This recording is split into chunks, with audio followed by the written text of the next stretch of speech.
রাফিয়া, তোর ছোট ভাই ধ্রুবকে নিয়ে বাজার থেকে বড় হাঁড়ি পাতিলার বড় একটা চুলা কিনে নিয়ে আয় তো। এই ছোট চুলায় এত মানুষের রান্না বান্না করা কষ্টকর হয়ে যায়। সব থেকে বড় যে চুলা পাবি ওটাই নিয়ে আসবি। ঠিক আছে মা। এই ধ্রুব, বাজারে চল। মা বলেছে বাজার থেকে সবচেয়ে বড় চুলাটা কিনে আনতে। ঠিক আছে আপু, চল।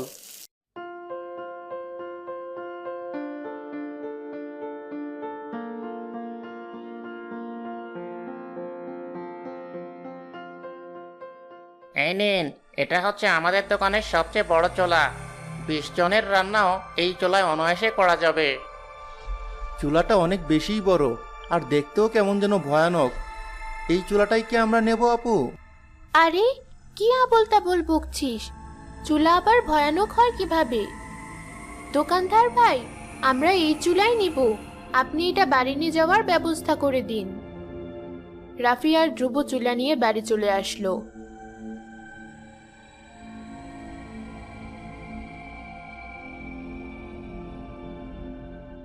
তাদের মা খুশি মনে সেই চুলায় রান্না বান্না বসিয়ে দিল। রান্না শেষে সবাই মিলে একসাথে খেতে বসলো। চুলাটা অনেক ভালো হয়েছে।